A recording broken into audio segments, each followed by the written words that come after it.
The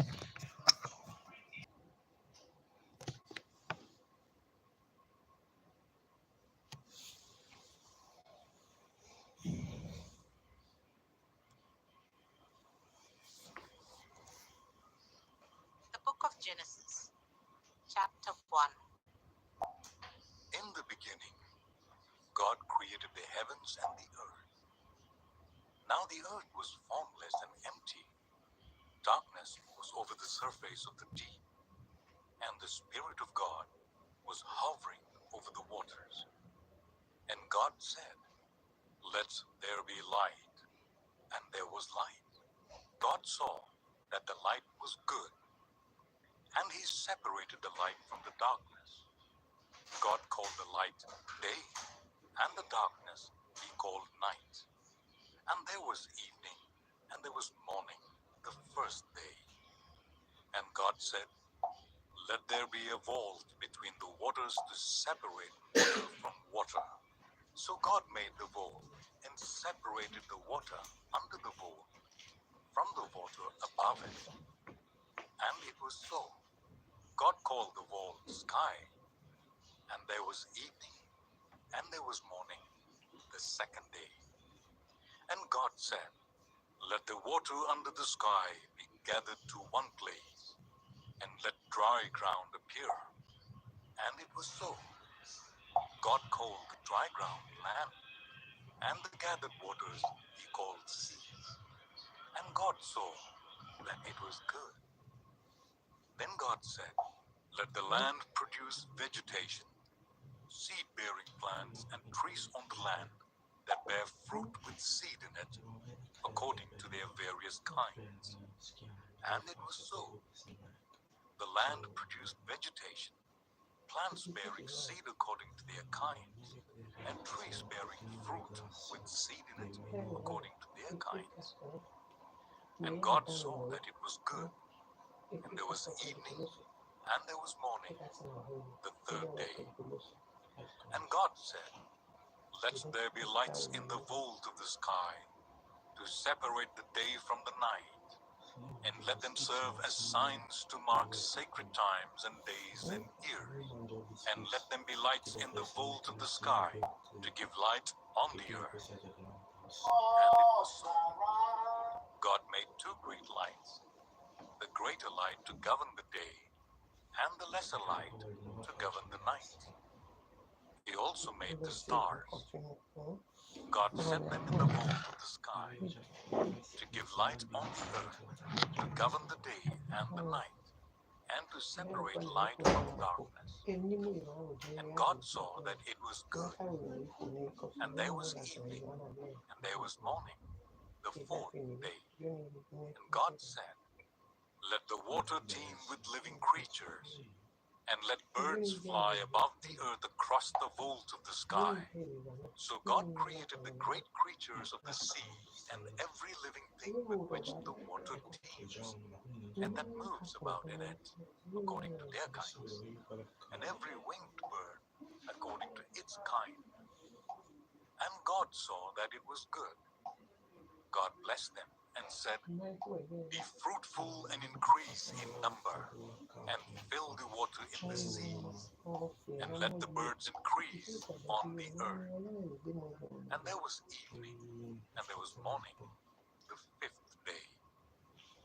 And God said, "Let the land produce living creatures according to their kinds, the livestock, the creatures that move along the ground, and the wild animals, each according to its kind."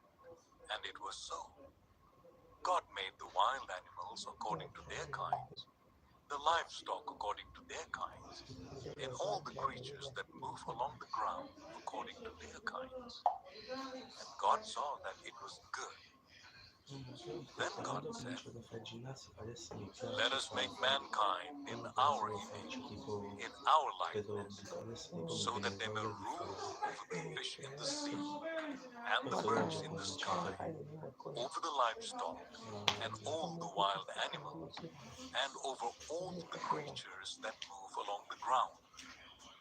So God created mankind in His own image. In the image of God, He male and female, he created them. God blessed them and said to them, "Be fruitful and increase in number. Fill the earth and subdue it. Rule over the fish in the sea and the birds in the sky and over every living creature that moves on the ground." Then God said, "I give you every seed-bearing plant on the face of the whole earth, and every tree that has fruit with seed in it. They will be yours for food. And to all the beasts of the earth, and all the birds in the sky, and all the creatures that move along the ground, everything that has the breath of life in it, I give every green plant." And it was so. God saw all that he had made, and it was very good. And there was evening, and there was morning, the sixth day. Genesis 2. Thus the heavens and the earth were completed, all their vast number. By the seventh day, God had finished the work he had been doing. So on the seventh day he rested from all his work. Then God blessed the seventh day and made it, because on it he rested from all the work of creating that he had done. Is the account of the heavens and the earth when they were created, when the Lord God made the earth and the heavens. Now no shrub had yet appeared on the earth, and no plant had yet sprung up, for the Lord God had not sent rain on the earth, and there was no one to work the ground. But streams came up from the earth and watered the whole surface of the ground. Then the Lord God formed a man from the dust of the ground and breathed into his nostrils the breath of life, and the man became a living being. Now the Lord God had planted a garden in the east, in Eden, and there he put the man he had formed.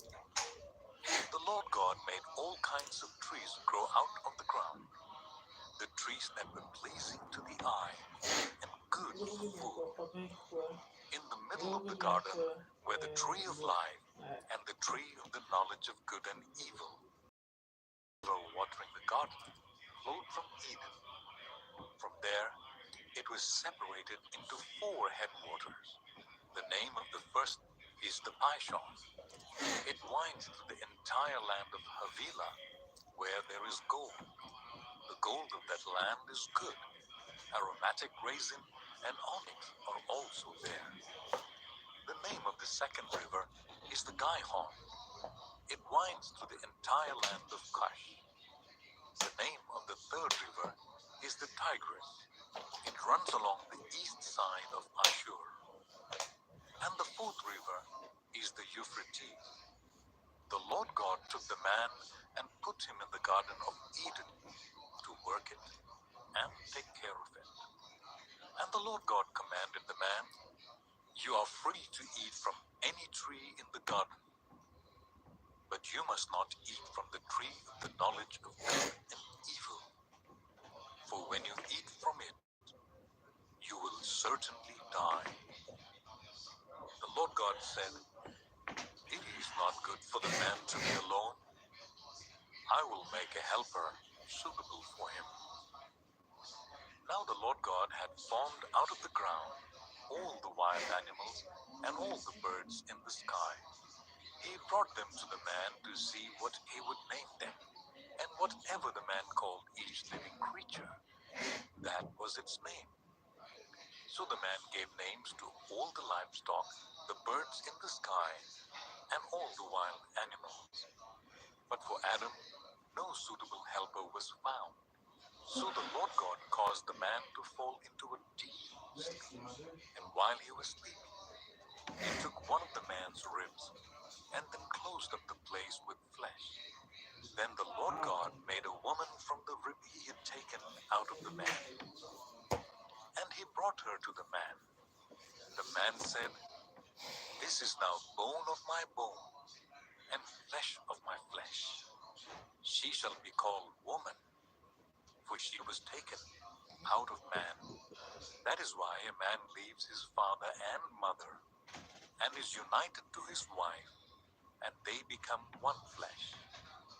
Adam and his wife were both naked, and they felt no shame. Genesis 3. Now the snake was more crafty than any of the wild animals the Lord God had made. He said to the woman, "Did God really say you must not eat from any tree in the garden?"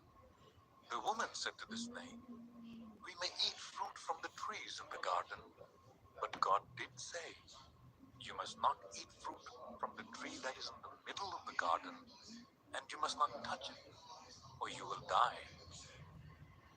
"You will not certainly die," the snake said to the woman, "for God knows that when you eat from it, your eyes will be opened, and you will be like God, knowing good and evil." When the woman saw that the fruit of the tree was good for food and pleasing to the eye, and also desirable for gaining wisdom, she took some and ate it. She also gave some to her husband who was with her, and he ate it. Then the eyes of both of them, and they realized that they were naked. So they sewed fig leaves together and made coverings for themselves. And the man and his wife heard the sound of the Lord God as he was walking in the garden in the cool of the day. And they hid from the Lord God among the trees of the garden. But the Lord God called to the man, "Where are you?" He answered, "I heard you in the garden, and I was afraid because I was naked, so I hid." And he said, "Who told you that you were naked? Have you eaten from the tree from which I commanded you not to eat?" The man said, "The woman you put here with me, she gave me some fruit from the tree, and I ate it." Then the Lord God said to the woman, "What is this you have done?" The woman said, "The snake deceived me, and I ate."